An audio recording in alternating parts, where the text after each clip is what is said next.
အားလုံးပဲမင်္ဂလာပါအခုလိုမျိုးဂျပန် TikTok ကောက်ကိုဖန်တက်တဲ့မိတ်ဆွေများအတွက်ကျွန်တော်ဂျပန် TikTok ကောက်ဝင်နည်းလေးကိုပြောပြမှာဖြစ်ပါတယ်โอเคပထမအဦးဆုံးကျွန်တော်တို့ကိုယ့်ရဲ့ TikTok တွေကိုဝင်ပါမယ်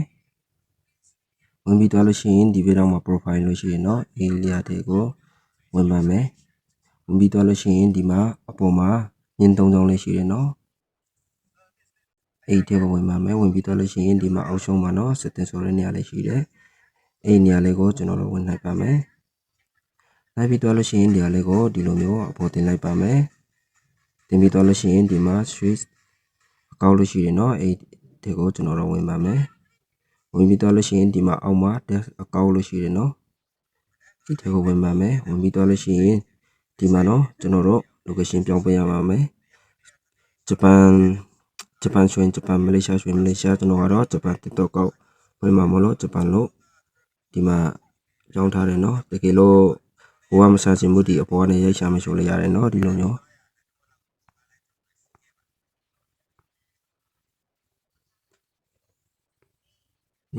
ရိုက်ရှာပြီးတော့လို့ရှိရင်ဒီမှာဒီလိုလေးနိုင်လိုက်ရင်အောက်မှာဂျပန်ဆိုတဲ့နေရာလေးပေါ်တယ်เนาะပေါ်ပြီးတော့လို့ရှိရင်ကျွန်တော်တို့ဒီမှာGoogle ကနေဖွင့်မလားဒါမှမဟုတ် Facebook ကနေဖွင့်မလား email ကနေဖွင့်မလားကျွန်တော်ကတော့ Google ကနေတခြင်းဖွင့်လိုက်ပါမယ်ဖွင့်ပြီးတော့လို့ရှိရင်ဒီမှာ desk အနာတာကောက်လို့ရှိရင်เนาะအဲ့ဒီထက်ကိုဝင်ပါမယ်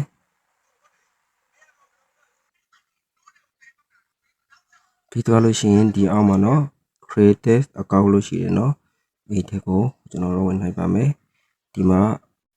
အပေါ်ကြောင်းနဲ့အောက်ကြောင်းရှိတယ်เนาะကျွန်တော်ကတော့အပေါ်ကြောင်းကိုရွေးလိုက်ပါတယ် for my personal use ဆိုတဲ့နေရာလေးကိုရွေးလိုက်ပါတယ်ရွေးပြီးတော့လို့ရှိရင်ဒီမှာကိုယ့်ရဲ့နာမည်ရေးမယ်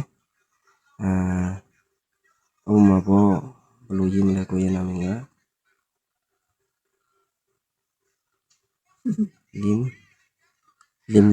အဲ့လိုမျိုးရေးလိုက်ပါမယ်ရေးပြီးတော့လို့ရှိရင် next ပြီးလို့ရှိရင်ဒီမှာလရက်နှစ်အဲ့ဒီနေရာလေးကိုကျွန်တော်တို့ဝင်လိုက်ပါမယ်ကိုယ့်ရဲ့မွေးနေ့ကဒီနေ့နဲ့ကိုယ့်ရဲ့မွေးနေ့မှန်ကန်သေးပါမယ်เนาะကျွန်တော်ကတော့ April 3 ရက်1998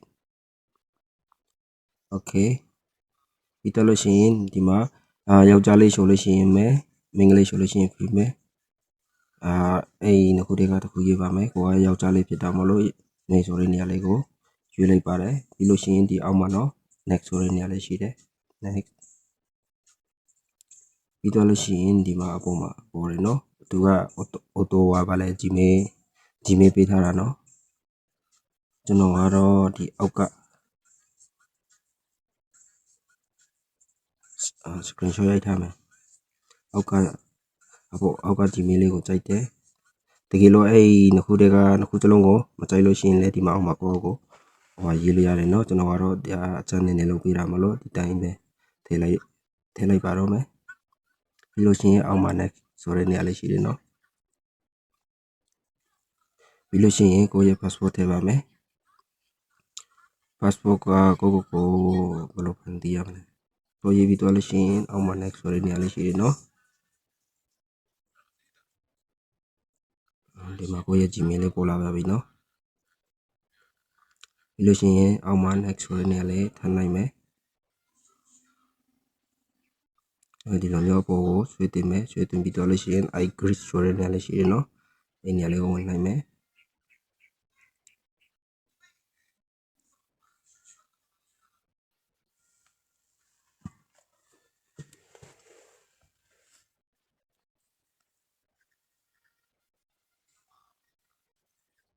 ခဏလေးစောင့်ပေးပါပြီးလို့ရှိရင်ဒီမှာเนาะကိုယ့်ရဲ့မွေးတက်ကတဲ့မှတ်ထားပါမယ်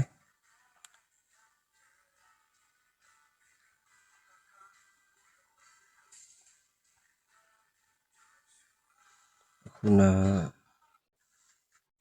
ထည့်ထားတဲ့မွေးတက်ကတဲ့လုံးမျိုးမှတ်ထားပါမယ်အတူအောင်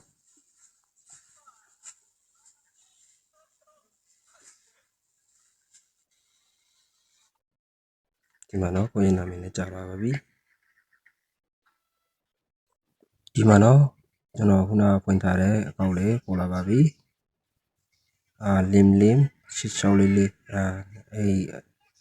ကျွန်တော်ခုနဖွင့်ထားတဲ့ကောက်လေးပေါ်လာပါပြီเนาะပြီးလို့ရှိရင်ဒီမှာကျွန်တော်တို့ဟိုတဲ့ကိုကြည့်မယ်ကြည့်ထားလို့ရှိရင်ဒီမှာเนาะကိုရဲ့ကောက်လေးကဒီလိုမျိုးလေးပေါ်လာပါပြီဂျပန် TikTok ကဟုတ်မဟုတ်ကိုဘယ်လိုကြည့်မလဲဆိုတော့ကျွန်တော်တို့ဒီအပေါ်မှာညင်ကြောင်လေး၃ကြောင်လေးရှိတယ်အဲ့၃ကြောင်လေးတွေကိုဝင်ပါမယ်ပြီးတော့လို့ရှိရင်အောက်မှာ setting ဆိုတဲ့နေရာလေးရှိတယ်เนาะပြီးလို့ရှိရင်ဒီမှာအကောင့်ဆိုတဲ့နေရာလေးရှိတယ်အဲ့ဒီထက်ကိုဝင်ပါမယ်ပြီးလို့ရှိရင်ဒီမှာအကောင့် information ရှိတယ်เนาะအဲ့ဒီထက်ကိုထပ်ပြီးဝင်ပါမယ်ဒီမှာဆိုလို့ရှိရင်အကောင့် recall လုပ်ပါတယ်เนาะအဲ့ညမှာဂျပန်ဆိုတဲ့နေရာလေးပါတယ်เนาะအဲ့ဒါဆိုရင်ကျွန်တော်တို့ဖွင့်ထားတဲ့ဂျပန် TikTok အကောင့်ကအောင်မြင်ကြပြီပါပြီเนาะ